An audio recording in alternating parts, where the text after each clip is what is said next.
back? Yes, good. I'm Scott Sagan from Stanford Center for International Security and Cooperation. I want to welcome you to this panel.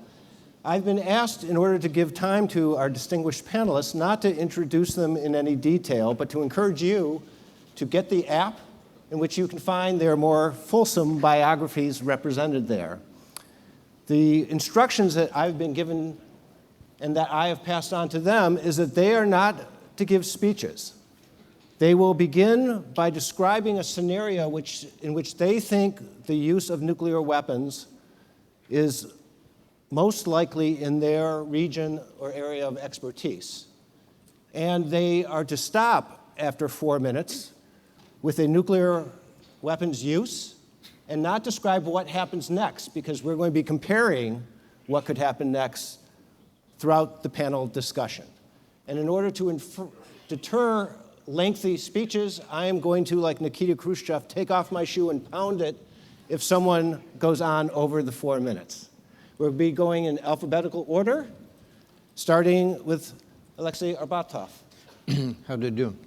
Well, let me start with thanking Carnegie Endowment, and in particular, Carnegie Moscow Center. I recently left it, but I have spent there 13 years, which was a great time of my life, both professionally and socially, so thank you very much.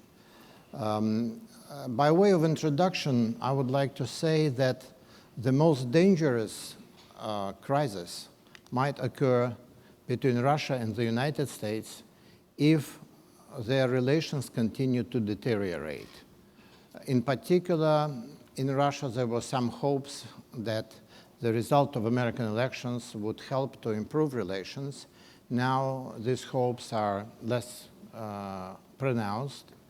And if things go on like they were before, we may face a real clash in Eastern Europe. The new violence in Ukraine could erupt every day. The Minsk agreements are not implemented properly. And the technology is driving Russia and the United States towards lower and lower threshold of using not only tactical nuclear weapons, that is something that existed in the past, but even strategic nuclear weapons. And this technology is driving strategy and operational planning without any political guidance. At least that's how I see it. So I think that the order of priorities for Russian-American relations is all wrong. The order of priorities start to cooperate on fighting terrorism and then deal with everything else. I think this is not going to work, and the recent times have proved it. The first priority is to resolve the crisis in Ukraine and across post-Soviet space in general, the crisis between Russia and the West. Since Minsk agreements are not working properly, we have to supplement them with additional mechanisms to work. As Winston Churchill once said, however beautiful your strategy, you have to check results from time to time. So this relates to Minsk agreement, not changing them with something else, but helping to implement them. The saving INF Treaty is the #1 priority, and starting negotiations on the follow-on to start negotiations.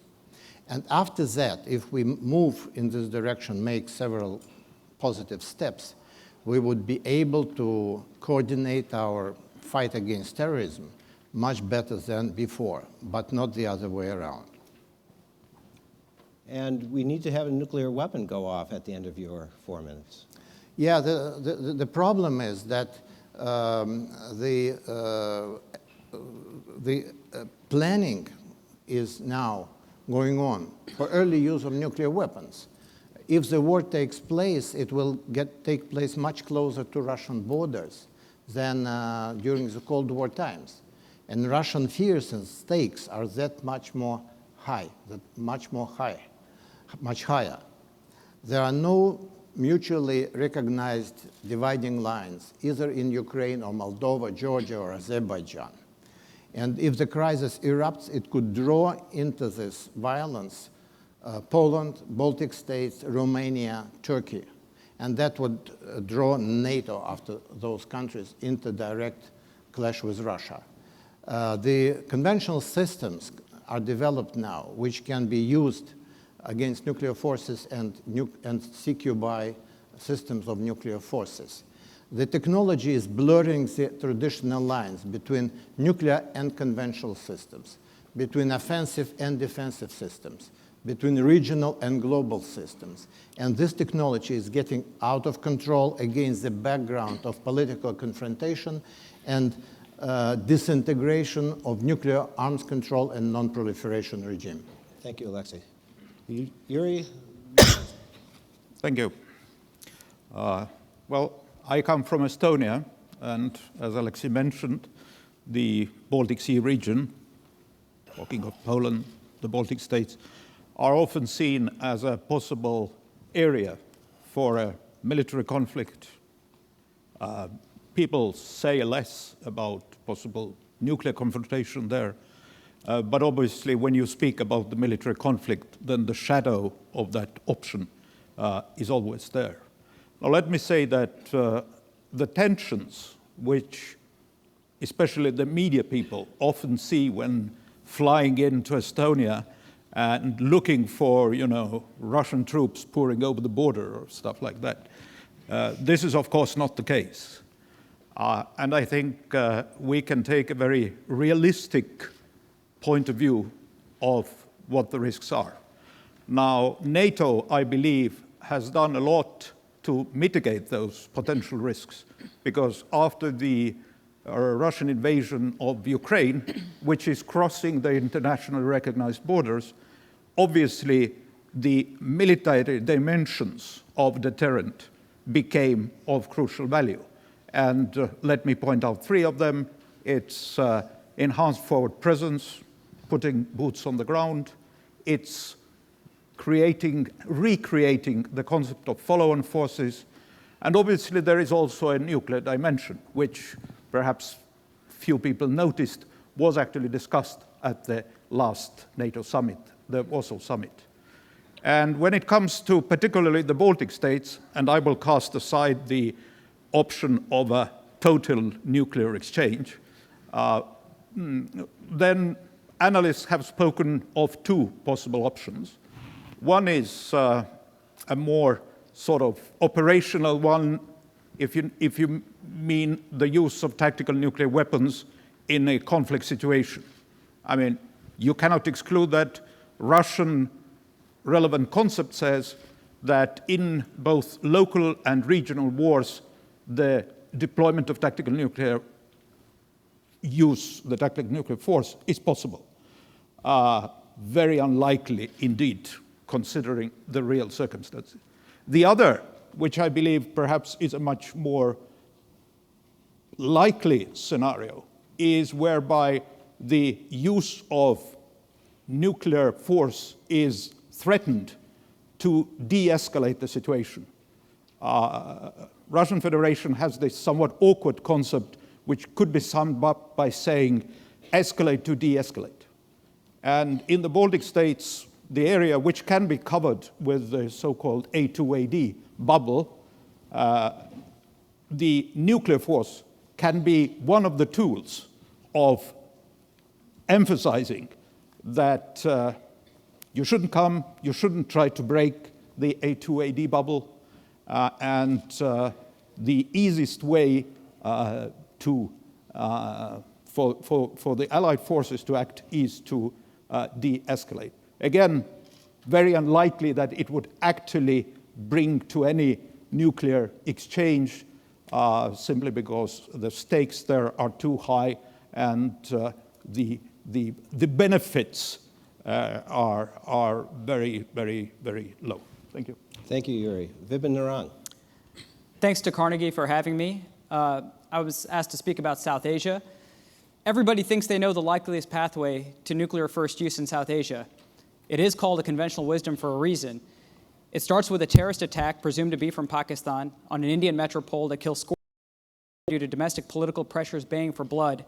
The government of India orders the mobilization of its 3 main strike corps and commences offensive operations across the international border, not limiting its response to the Jammu and Kashmir sector in the line of control.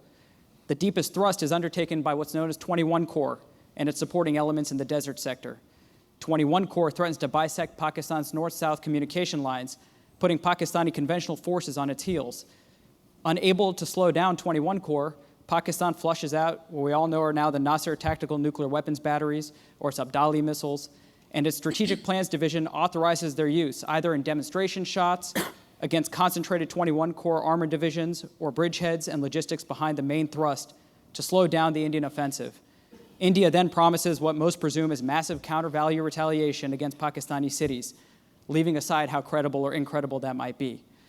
This is how nuclear first use would unfold in South Asia, right? Well, maybe not so fast.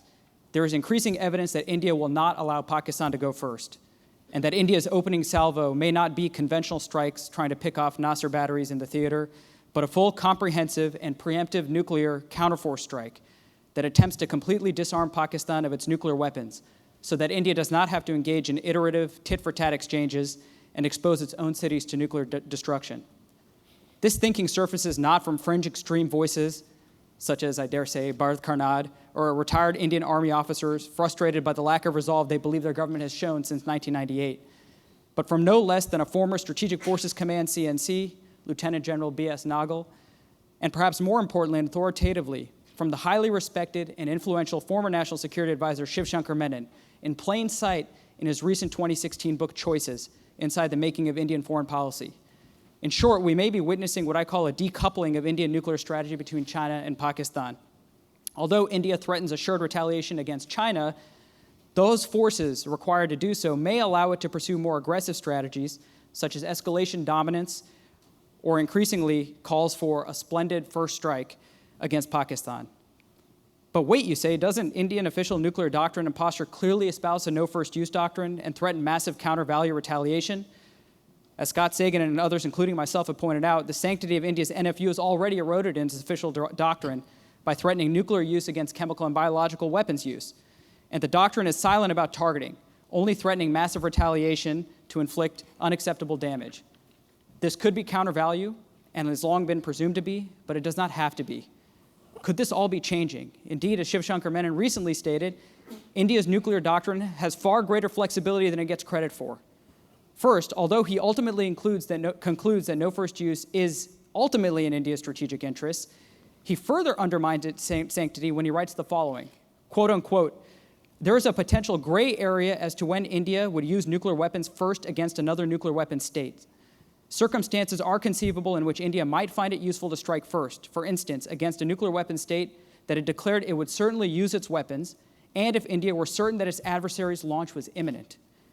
In practice, this scenario could open the door for India to initiate preemptive nuclear use if, for example, it detected Pakistan moving tactical nuclear weapons batteries into the theater, no matter how imminent their use may actually be. Indian security managers would have no choice but to assume intent to use at that point." This thinking dovetails with the writings of former SFC CNC B.S. Nagal, who questioned the morality of no first use, particularly in a democratic state like India, asking how an Indian leadership could accept significant casualties if it knew a nuclear use by Pakistan were imminent. Just in November 2016, the then sitting defense minister, Manohar Parrikar, stated in his quote-unquote personal capacity, insofar as that's possible, that India should not declare one way or another whether it would use nuclear weapons first or not. Increasingly, it is very clear that serious national security officials in India have every intention of moving away from a no-first-use policy. Menon clearly carves out an exception for preemptive Indian first use in the very scenario that is most likely to occur in South Asia. Indian leaders can disavow all of this as personal opinions, but when a sitting defense minister, a former strategic forces commander, and a highly respected national security advisor all question the sanctity of no first use, it all starts to add up. More interestingly, Menon elucidates what the nature of Indian first use might be. First, he refers to counter-value targeting in the past tense. He writes, quote unquote, "Instead, the logical posture at first was counter-value targeting, or targeting an opponent's assets rather than counterforce targeting, which concentrates on the enemy's military and command structures, implying that the current strategy may have shifted." He further writes, quote unquote, "What would be credible would be the message India conveyed by how it configures its forces. If Pakistan were to use tactical nuclear weapons against India, or believed to imminently be prepared to do so, even against Indian forces in Pakistan, it would effectively be opening the door to a massive Indian first strike, having crossed India's declared red lines. There would be little incentive once Pakistan had taken hostilities to the nuclear level for India to limit its response, since that would only invite further escalation by Pakistan. India would hardly risk giving Pakistan the chance to carry out a massive nuclear strike of its own after the Indian response to Pakistan using tactical nuclear weapons. In other words, Pakistani tactical nuclear weapons use would effectively free India to undertake a comprehensive first strike against Pakistan, unquote. Make no mistake, he's talking about completely disarming Pakistan in an Indian nuclear strike so that it had no ability to retaliate in a third strike against Indian high-value targets. In combination, these paragraphs suggest that the party that goes first in the most likely pathway to nuclear first use in South Asia may not be Pakistan, but India, if and when it believed that Pakistan might be ready to cross the nuclear threshold. Can India do this now? Almost certainly not. There's little evidence that it can find, fix, and destroy Pakistan's nuclear forces in real time on land.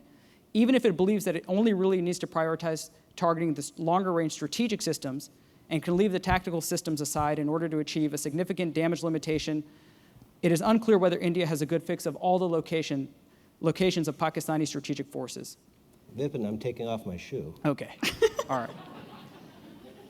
All of the forces and capabilities that India needs to develop in order to achieve this strategy are being developed. So our conventional understanding of South Asia's nuclear dynamics and who in fact might use nuclear weapons first and in what mode may need a hard rethink given these emerging authoritative voices in India who are not content to see the nuclear initiative to Pakistan. And this would mark a major shift in Indian strategy if adopted and implemented. A preemptive nuclear counterforce by India with all of its attendant consequences. Thank you for not making me fulfill my threat. Caitlin Talmadge. Great. Thanks so much to Carnegie for the opportunity to participate. I was asked to speak about the possibility of US-China scenarios, which I've looked at in some recent work, specifically the possibility of potential Chinese nuclear escalation in the event of a conventional war with the United States, which many of us kind of often wonder if China should even be discussed on a panel like this. We often don't worry about this problem too much because, of course, China has a longstanding no first use pledge. It seems like it has highly centralized political control over nuclear weapons. And so a lot of the potential dangers of nuclear use that we sometimes worry about with respect to other countries seem like maybe they wouldn't apply in the case of China. And so those are all things that are kind of in the good news category. I think what's potentially in the bad news category is that if a conventional war did break out between the United States and China, which admittedly is a low probability event, although maybe less low probability than it used to be, there's a good chance that the way that the United States might prosecute that conventional war could actually heighten the potential likelihood of Chinese nuclear use, despite many of the factors that we often consider to be inhibitory of Chinese nuclear use. And the main reason for this, I think, is that US military strategy versus China for conventional war sorts of scenarios is premised on rapidly short-circuiting Chinese conventional military capabilities by engaging in a pretty extensive and, in my view, fairly aggressive series of air and naval operations within the First Island chain and even on the Chinese mainland. And these would have implications potentially not only for China's conventional capabilities, but also for the survivability of its still relatively small, relatively fragile nuclear forces. And this is especially true, I think, for potential conflict over Taiwan, which is the scenario I've analyzed in the most depth because I think it would involve the highest stakes for China and arguably for the United States as well, and also be likely to see the most large-scale conventional fighting of the type that might activate some of the dynamics that I think are potentially of concern. When you sit down and start to actually look, for example, at the US target set of Chinese air defenses and missile bases, launch brigades, launch sites, communications networks, conventional ground forces, conventional naval forces, and transportation networks, that a large-scale US conventional campaign would potentially encompass along the coast and inside eastern and potentially southeastern China, depending on what type of scenario you're talking about. This is a conventional campaign that actually has significant potential to erode some components of China's retaliatory capability, both directly and indirectly, for example, by going after conventional forces that are vital to the protection and support and operation of nuclear forces. Now, China, of course, in the midst of this sort of campaign would still have some residual nuclear capability if for no other reason than many of China's most important nuclear assets are not located on the coast, they're located in interior China. in areas that are not going to be geographically proximate to the most likely locations of the US campaign. But I think the critical question at that juncture is how China is likely to assess the residual survivability of that set of remaining nuclear forces, and how China is likely to view the requirements of nuclear deterrence in a world where it's just experienced a really significant conventional deterrence failure, which by definition is the world that we would be in if we were talking about a significant war between the United States and China over something like Taiwan. And I think it's quite possible that in the midst of that sort of major conventional conflict, seeing the United States starting to erode significant components of the nuclear deterrent or components of its conventional forces relevant to its nuclear deterrent, China might start to infer that US ambitions are unlimited, that it's seeking potentially to gear up for an actual counterforce campaign, which might be a prelude to things like regime change. And it sounds kind of crazy to talk about in peacetime, but actually when we look at the behavior of states in the midst of serious conventional wars, especially unanticipated conventional wars that aren't going as well as countries might have expected them to, states often radically and more pessimistically reassess the intentions of their adversaries and reassess what they might be willing to do to stop their adversaries. And in fact, when we look at China's only past instance of fighting a conventional war against a nuclear-armed state, the Soviet Union in 1969, we see that in fact China radically engaged in this sort of reassessment of Soviet intentions, and in fact came very close to the precipice of preparing to use its nuclear weapons. And so I think China could potentially, in this sort of scenario, see forms of limited nuclear escalation as a way to respond to a US campaign that started to have these glimmers of potential counterforce implications. And I could basically see this taking two forms. One is China could use nuclear weapons in a limited fashion for military advantage. So, for example, it could use a nuclear weapon to try to expeditiously halt the components of a US conventional campaign that it found to have the most threatening counterforce implications. So going after a US air base or a US carrier strike group that was, for example, tearing down the air defenses that were protecting not only China's conventional forces, but its nuclear forces.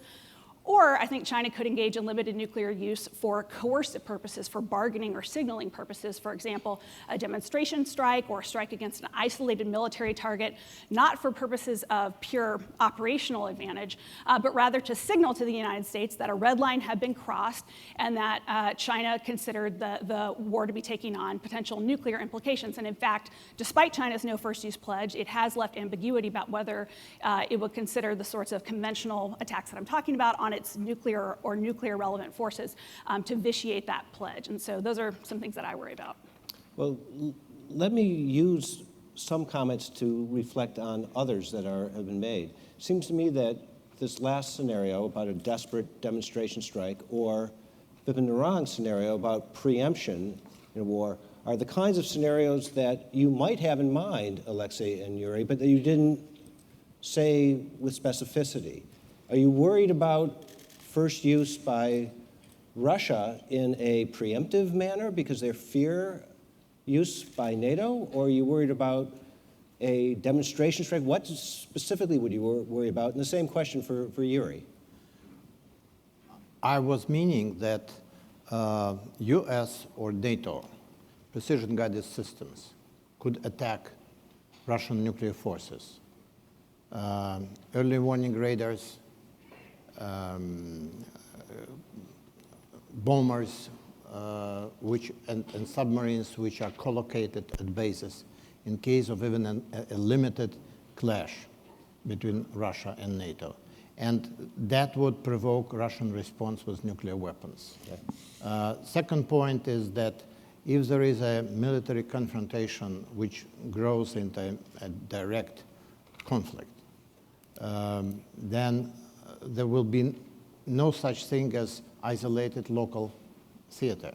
The present technology would immediately make it global, just by the nature of technology and operational planning.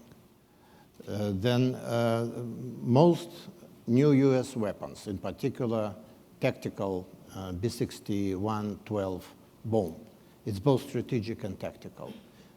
All new Russian systems, sea and air-based cruise missiles, are dual-purpose systems. Russia is developing hypersonic systems just like the United States, which also will be dual-purpose system. will be deployed probably on strategic launchers.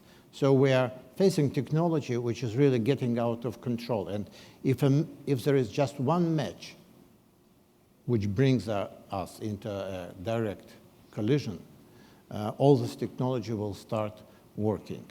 The paradox of today is that compared to 25 years ago, we have an order of magnitude fewer nuclear weapons. And we have a very stable strategic balance by definitions of the past. No possibility of disarming nuclear strike. Nonetheless, precisely in this situation, selective use of tactical and strategic systems is contemplated by strategic communities. In Russia, it is a famous de-escalation strategy which was declared in 2003 and which never canceled, and you do not know how it is today, probably still is being elaborated. In the United States, it's tailored limited nuclear options which are discussed now. Imagine 30 years ago, Gorbachev and Reagan signed the declarations that nuclear war cannot be won and must never be fought.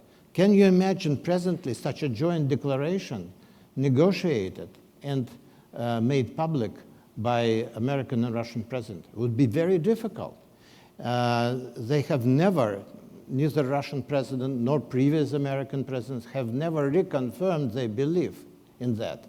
Neither do the leaders of the rest 7 nuclear weapon states. They've never pronounced such a declaration. It doesn't mean that Russian and American leaders want nuclear war or hope to win in a nuclear war, but they consider nuclear weapons as an effective mechanism to oppose aggression, and that is stated in Russian military doctrine and in American nuclear posture. However, most of the conflicts after 1945 were not a pre-planned massive aggression, but rather the crisis getting out of hand. Who was the aggressor during the Cuban Missile Crisis? Who was the aggressor during the war in the Middle East in 57, in 67, in 73? And we could face such a situation in the future because of the new, very deep conflict and confrontation between Russia and the West. And then political leaders will find themselves in a situation when they are immediately losing control over defense establishment, armed forces, and the military technology which is being used according to operational plans, which they never had seriously discussed and understood in advance. Yuri, what specific scenarios are you most worried about?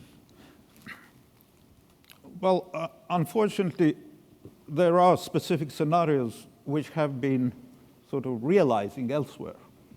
And the main scenario I, of course, keep in mind, and I would say many people in the Baltic states keep in mind, is the Ukrainian scenario, the Crimean scenario, East Ukraine, where you have one country, a nuclear power, crossing the internationally recognized borders, which this country itself has recognized in many documents, with conventional military forces.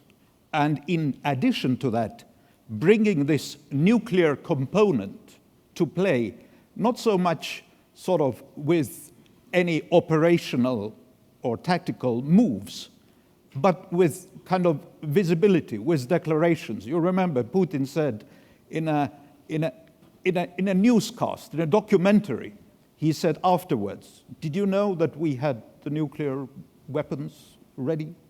Or during the conflict, he said, everybody should recognize that Russia is a massive nuclear power. Now, signals like that are clearly meant to indicate that in addition to conventional aspects, there is always the possibility of the nuclear aspect. But we are not talking about the abstract game. We are talking about the real military scenario. I mean, it has existed, it has happened, it is still happening. So it is clear that in the Baltic states, people are concerned that while we believe in the unity of NATO and readiness to protect us, it is very important that NATO leaders would recognize that this readiness should also entail the readiness to disregard what I would call a nuclear bluff, kind of, if you come, we will do this or we will do that. This is very likely to emerge should there be a crisis scenario. Very, very likely. So we have to psychologically understand that this option is there. I'm not speaking about the use, I'm speaking about the bluster. And that is certainly an issue. When it comes to the NATO side, obviously, since Estonia is a member of NATO, we do not see options of NATO behaving aggressively in our neighborhood. We believe very much that NATO is a protective organization, and I mean, I have always or often been critical of the Russian military for various reasons, but I know that they can count. Some people are saying putting a NATO battalion to Estonia would somehow exponentially raise the risk level. I believe exactly the contrary. I believe that this is a symbol of a serious NATO commitment which in effect avoids the risk of escalation. At the same time, a battalion speaks to all generals that we are talking about a minuscule military force compared to the enormous capabilities on the other side of the border. I saw Alexei shaking his head, so very quick response. I will not argue about Putin's quotations. I'm not his advocate, but he didn't say what you said. It was a different way, but that's not so important. What is important is that, of course, NATO is a defensive alliance, politically. But this defensive alliance has moved to Russian borders during the last quarter century, not the other way around. And besides this nuclear paradox, which I described, there is a conventional paradox, because the West looks at Russia and sees enormous Russian conventional superiority over its weak neighbors, and Russia disregarding and discarding the fears and concerns of those neighbors. But Russia, looking in West, considers those modest deployments as the forward echelon of a superior NATO conventional forces deployed across the rest of Europe and across the Atlantic, which could be quickly redeployed to Russian borders. In contrast to strategic balance, which we perceive more or less in the same way, we look at this conventional balance in absolutely incompatible ways.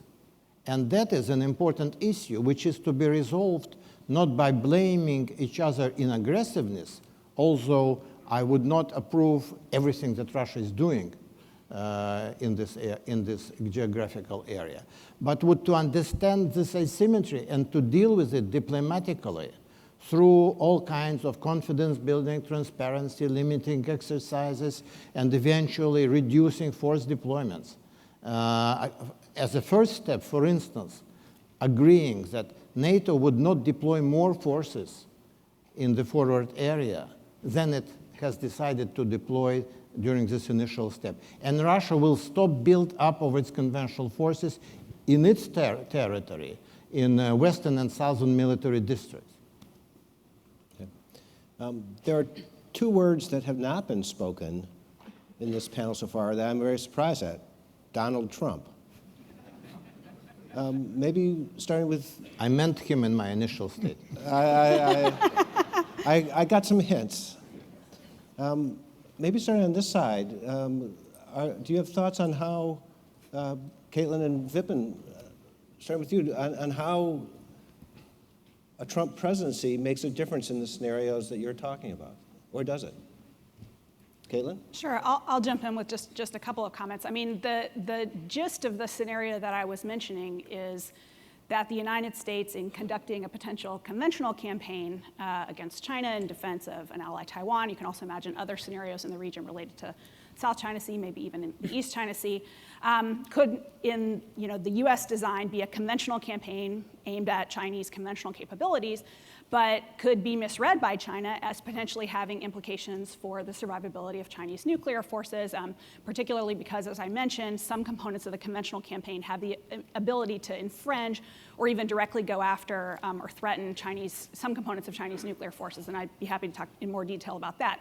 The key point that I want to get across, though, is that the problem has to do with whether the United States fully appreciates how its military campaign may look to China and some of the pressures that that conventional campaign may place on Chinese nuclear capabilities and how Chinese leaders might react to that threat under the pressures of an intense conventional war.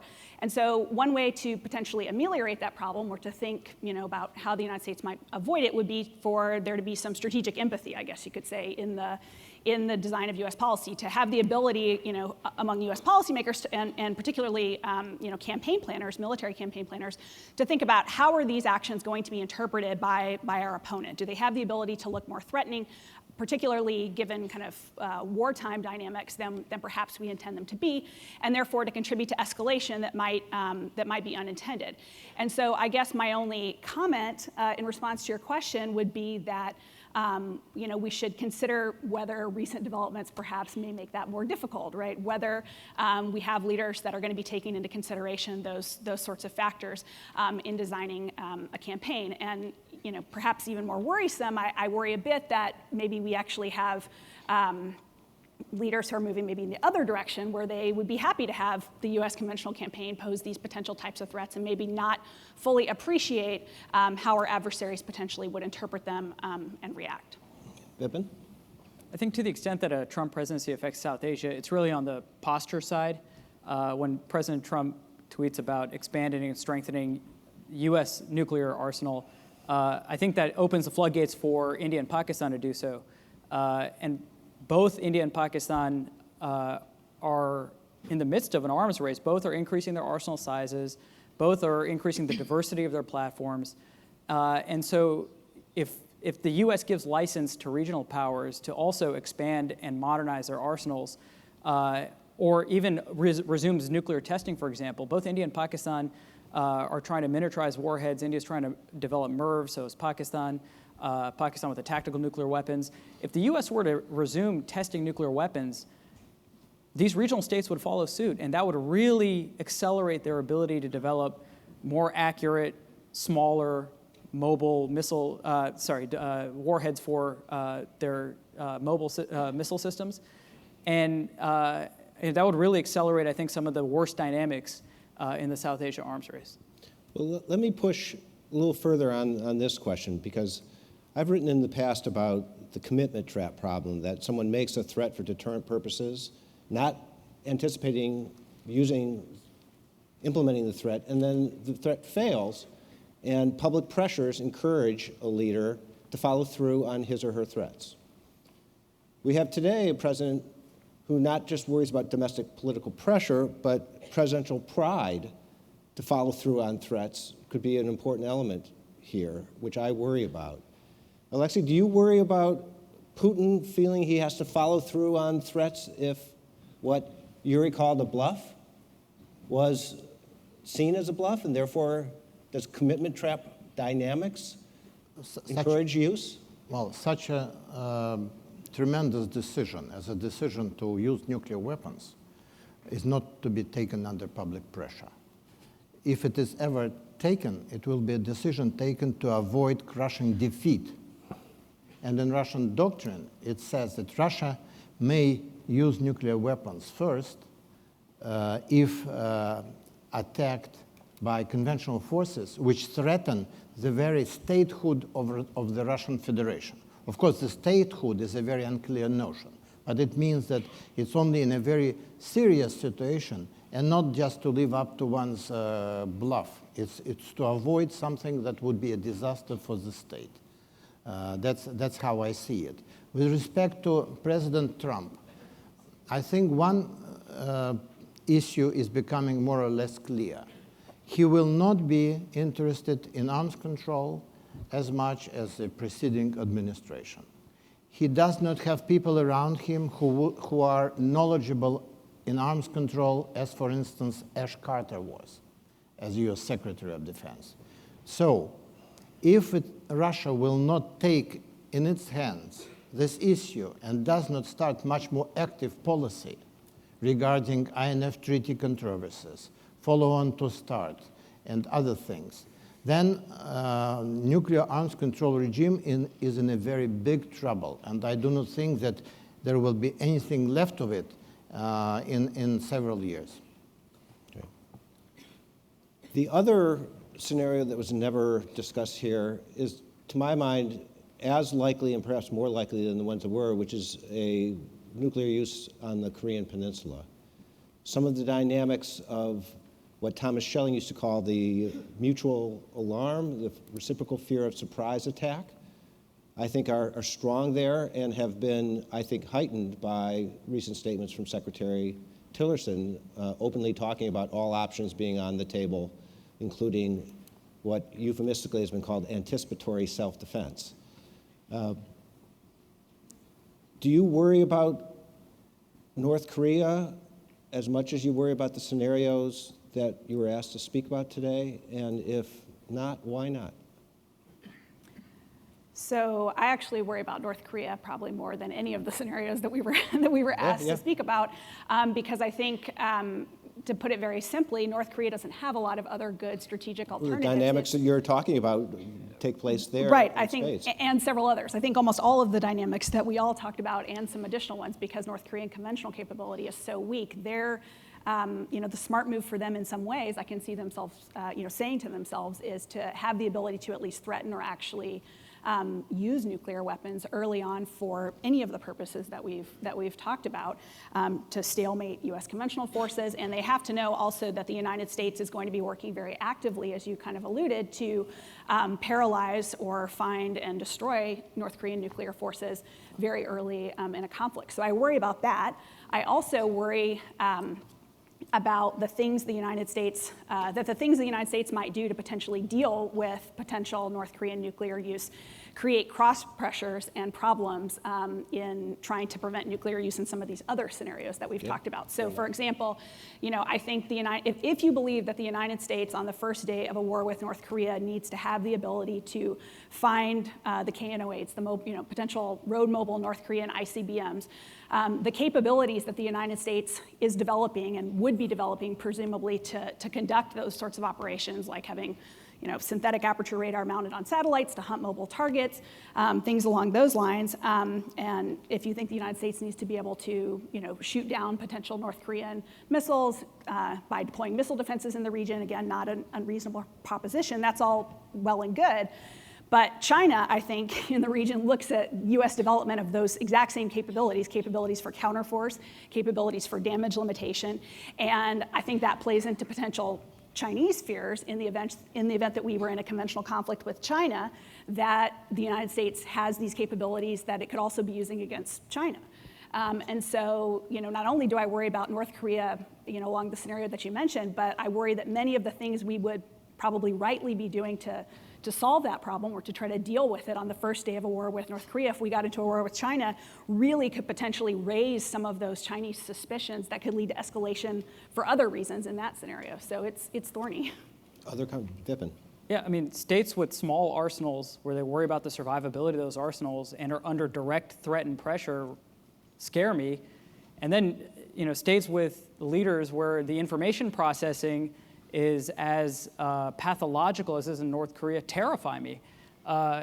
If you're North Korea and you think that the Americans in the ROC are coming, your smartest move is to go early and go massively, because you don't know what's going to survive. And we've talked about benefits of survivability, and I think Pakistan and India are getting to numbers where the idea of splendid first strike is hard to really envision, despite what the Indian thinking may be evolving toward. But against North Korea, it's plausible. And so you're getting into territory of first strike instability, and then you add the pathologies of leadership on top of it. And I don't think, we haven't lived in our generation through anything potentially that terrifying. Yuri or Alexei, anything on this, or should we move to questions from the audience? No, I could comment on that. Please.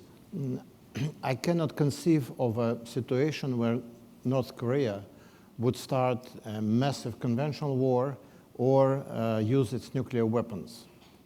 Because Korea needs its nuclear weapons to consolidate the regime and to tell North Korean people that they are advanced and so on, they are nuclear power and so on.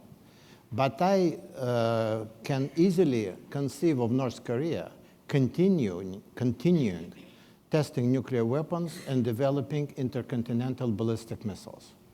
And if here in the United States, this is considered intolerable, and the United States used conventional forces to destroy, to disarm North Korea, then it might use nuclear weapons if any are left after such an attack. I would just note that a few years ago I was doing research in the Saddam Hussein archives here at the National Defense University and saw so many examples of Saddam's yes men telling him that his military capabilities was much greater than it was because he had asked them to get that capability, and when they couldn't get it, of course, they couldn't tell him that. I worry, for example, when you see the pictures of Kim Jong-un with his generals and missiles on the drawing boards launching towards the United States, that may just be pure propaganda, but it could also be propaganda for their lone leader. And in these scenarios, I think we need to worry very deeply about how much understanding he has of his own military limitations. But as little as he has of the understanding, he cannot imagine that North Korea would survive after American retaliation. Yeah. And they do not have any ballistic missile defense at all, and would never have it. Fair enough. Let's open this up to the audience. There are microphones scattered on each area. I will call on individuals if you could state your name and your affiliation, and then ask a question addressed to one or more of the members of the group. Please. My name is Laura Rockwood. I'm with the VCDNP. And I apologize, I missed the very last part of what Alexei said, but I didn't hear anybody posit the hypothetical of the United States taking the first action in the use of a nuclear weapon. Is that so inconceivable that we can't posit that as a hypothetical, given what we're dealing with in today's environment? Who would like to answer that? Caitlin. Could it absolutely never happen? You know, we can't rule anything out. But I would say that nuclear weapons are most useful as a last resort. I think, you know, none of the scenarios we're talking about here are ones where states would relish the prospect of using nuclear weapons. I think states would see the use of nuclear weapons in all of the, you know, contingencies we've discussed as the least bad option. And I think the reality for the United States is, given its incredible conventional military capabilities, it strikes me as really unlikely that the United States would reach that precipice before an adversary did. It seems like the United States has so many potential alternatives. All the scenarios we were talking about were situations where states might believe that they didn't have a good conventional alternative. And so I think for that reason, you know, U.S. nuclear use is often considered much, much, much lower probability. Though I would note that. May I add to that? Alexei, go ahead. No, after you. I would just note that in an article published in the American Political Science Review a few years back, Ben Valentino, Darryl Press, and I demonstrated that 20% of the American public wants to use nuclear weapons against terrorists, even when told in the scenario that they don't need to use nuclear weapons, that we have conventional capabilities that are sufficient, and that's 20% that prefers to. 60% would approve of that use if the president chose to do so. Some of these dynamics are very worrisome in this and in other scenarios. Alexei? Well, the United States, from the very beginning, the United States had a strategy of first use of nuclear weapons and first use of strategic weapons. Only in the 70s that started to change with negotiations and strategic parity and so on. But of course, when we are talking about use of nuclear weapons, we are talking about very drastic situation. And that reminds me, one of my arguments with one of Russian, at that time, Soviet generals, when Brezhnev declared in 1982 no first use, no nuclear first use on the part of the Soviet Union. And at one of the closed sessions, one general was describing how effective nuclear weapons might be used in a theater war. And I asked him, How about the declaration by Comrade Brezhnev that Soviet Union will never use nuclear weapons first? And he was confused and thought for some time and then said, but we will never be first to use it in peacetime. Next question over at this side. No, Howard Moreland, a retired journalist and activist. First of all, this is an excellent plenary. Almost all my questions have been answered by the panel. My question is basically the same as the other question about the U.S. nuclear first use, and I would like to focus on the football, the nuclear launch codes, which are supposed to be within arm's reach of the president at all times. Now, in our missile silos, it takes 2 officers to turn a key at the same time. But that football is just for the president. And my understanding is that the plan would be massive preemptive strike against Russia. That's what our weapons are designed for. And that's the only use that would require the president to be able to grab the codes and launch them immediately. And these codes are now in the hands of a man who has no impulse control over his Twitter account. And I would seriously wonder if he's even showing stages of early stage dementia. I think we ought to look at do you have a what question? What? Could you put this into a question, please? Shouldn't we look at what these launch codes are? What permission have we given to Donald Trump by these launch codes? Who wants to answer that?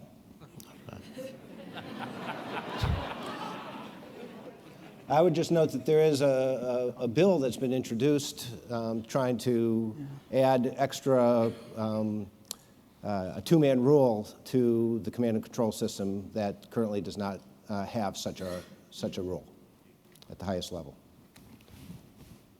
Yes, my name is James Ranney. I'm a retired law professor, and I'd like to second the comments of the earlier. This is a brilliant panel.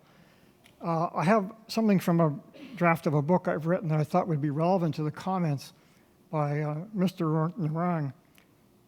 It's by a Cold War warrior, Paul Nitze, obviously, explaining the danger of what I call in my book a preemptive preventive strike. And Nitze says that anticipating a preemptive strike by the other, a country might well feel it should strike even sooner than planned to head off the other country's preemptive blow. I could foresee the possibility of a situation arising in which there would be such an interaction of fear that it would be almost impossible to conceive how statesmen could prevent the situation from deteriorating into war. So I'd invite Mr. Narang's comments. Is that right, is the question? Yeah, right. Well, since Professor Sagan, who taught me everything I know about nuclear weapons, was about to hit me with a shoe, I couldn't. I mean, obviously, we don't talk about the risks of the Indian strategy. Obviously, if the Pakistanis think the Indians are going to go first, they have every incentive to go first and go massively. And so South Asia, if Pakistan even believes that India is heading in this direction, is entering the phase in the Cold War when the U.S. and the Soviet Union had first strike instability, and it's very, very dangerous. And so I don't know. And one of the reasons why I want to surface this debate, and we started doing it in the South Asian nuclear community, is because this debate needs to be had about whether this is a good idea. You understand the logic from the Indian side, right? The sterile logic is, why should we allow Pakistan to be able to retaliate against our retaliation? We should just disarm them completely. But that kind of thinking very quickly leads to the kind of instabilities that you talk about. Thank you, sir. Thank you. You had a two-finger on this? Yeah. Very quickly, I mean, this has been covered already, but I think one of the challenges we are facing today is, and Alexei mentioned it in his intervention, is that the rules of the game are not clear.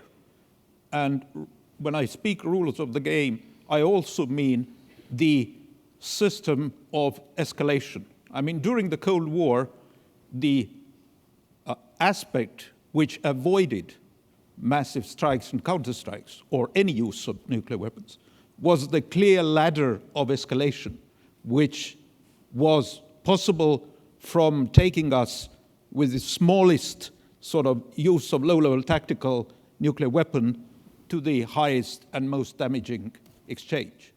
Nowadays, this connection, this ladder has been, well, you might say it has been broken.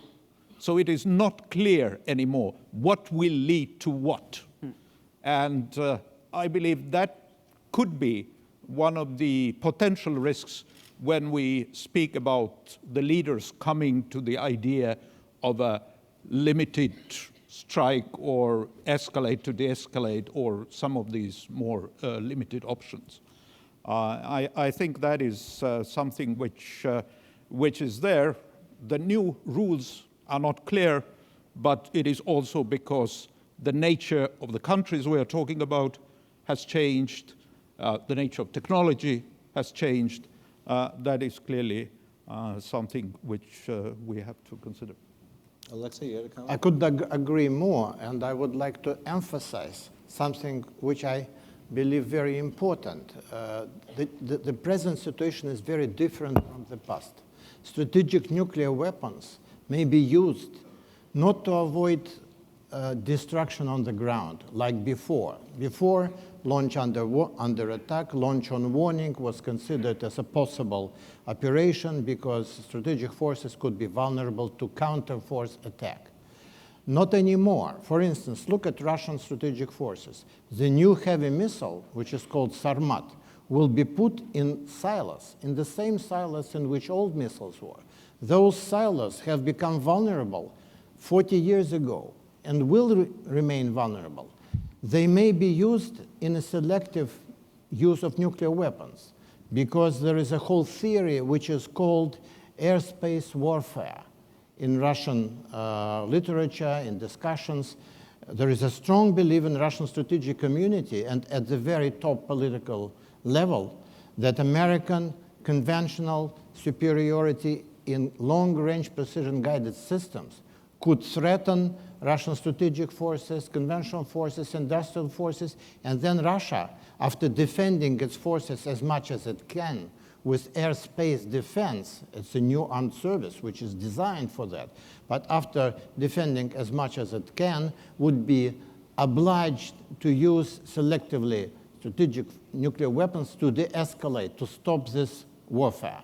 So, but as we mentioned before, the crisis may develop in a very different mode and very quickly jump to the top stage of escalation. And I think that is why the nuclear first use and nuclear use in general is presently the great danger in strategic relationship between Russia and the United States. And the absence of any negotiations, we have not been having negotiations for 6 years after ratification of the New START Treaty. There is no contact, no understanding between the military of their strategic thinking. We exchange information on reduction of strategic forces, but we have lost completely mutual understanding of the role of nuclear weapons, of the way war may start, of the way deterrence works, of the role in deterrence of conventional offensive and defensive systems. And that is a very, very, it's a reason for a very serious concern. Over on this side. Yes, good morning. My name is Carlo Trezza from Istituto Affari Internazionali in Rome. My question goes in particular to Alexei Arbatov because he mentioned the fact that the most immediate risks should be addressed to avoid the perspective of nuclear war. And so I would like to ask him to address the issue which has been developed in Europe, in particular by the European Leadership Network, of the hazardous incidents, military incidents, which could take place and sometimes already take place between Russian and NATO air sea forces and also on the ground, whether these incidents cannot open the possibility of a nuclear conflict at the end. Thank you. Well, I couldn't support more enthusiastically this work of European Leadership Network. And I think that the danger of incidents is a serious problem. Maybe in a normal situation of military exercises, which are now taking place in very close proximity to each other by Russia and NATO, military accident would not necessarily lead to confrontation and to a conflict. But if this happens against the background of political crisis, say in Ukraine, and is perceived as a test of force by one or the other side, it could immediately lead to massive escalation. And that's why I said that before that de-escalate our military confrontation in Europe is the #1 task in parallel with Ukrainian problem, which has to be resolved. We cannot leave it. It will not dissolve on its own. We have to apply major efforts to move forward with resolving the Ukrainian issue. Yuri, you had to comment on this? Yeah, I agree that the work done on the hazardous military incidents theme is important. But here I would like to make kind of a caveat or a note that we cannot allow these incidents to artificially be created to a negotiating trump card, if I can use that word,